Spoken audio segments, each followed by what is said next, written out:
ओम नमो नारायण। ओम नमो भगवते वासुदेवाय। जय श्री कृष्णा, राधे राधे, जय माता दी। आज जानकारी लेके आए हैं कि दीपक में फूल बनाकर भगवान हमें क्या संकेत देते हैं।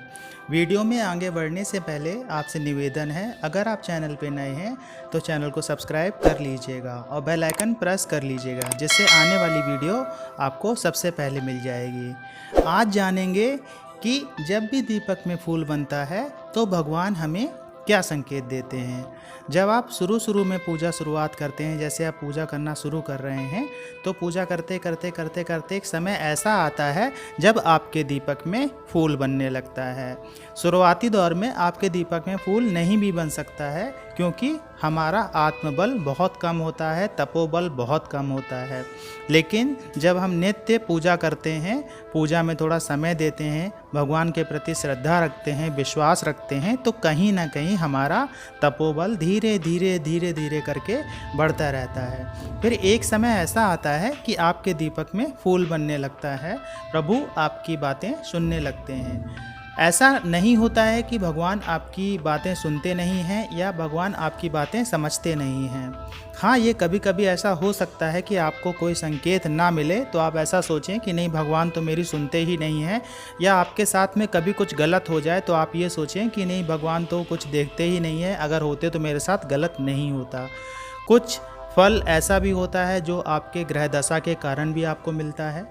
इसलिए सब हर चीज़ में ये नहीं समझना चाहिए कि प्रभु हमारे साथ नहीं है। अगर वो आपके साथ नहीं होते तो शायद आपके जीवन में बहुत सारी परेशानियां होती जिनका अंत कभी नहीं होता। तो अगर आपके जीवन में परेशानियों का अंत होता है तो कहीं ना कहीं प्रभु हैं ज़रूर।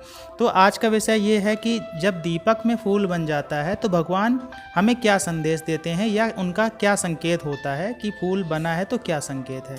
तो इसका संकेत ये होता है कि पहले जब आप पूजा करते थे और अभी जब आप पूजा कर रहे हैं, तो पहले और अब में ये फ़र्क हो गया है कि आपका तपोबल बहुत ज़्यादा बढ़ गया है, आपका आत्मबल बहुत ज़्यादा बढ़ गया है, और जिससे भगवान मजबूर हो गए हैं संकेत देने के लिए कि वो आपकी पूजा स्वीकार कर रहे हैं, वो आपकी प्रार्थना स्वीकार कर रहे हैं और आपके समक्ष किसी न किसी शक्ति के रूप में आसपास ही हैं। अगर आप इस संकेत को समझ के पूजा प्रार्थना बढ़ा देते हैं, मंदिर में जाके भोग अर्पित करते हैं, भगवान के प्रति विश्वास को और ज़्यादा बढ़ा देते हैं, तो कहीं ना कहीं ये विश्वास, ये पूजा प्रार्थना और ये आपका आत्मबल आपको एक अध्यात्म की तरफ बढ़ा ले जाता है। और अध्यात्म की तरफ जब आप बढ़ते हैं तो आपका तपोबल भी बहुत ज़्यादा बढ़ जाता है। तपोबल बढ़ने से ये होता है कि जो सामान्य व्यक्ति किसी मंत्र का उच्चारण करता है तो उसमें इतनी शक्ति नहीं होती है जितनी कि एक जो तपोबल धारक व्यक्ति होता है उसके मंत्रों में शक्ति होती है।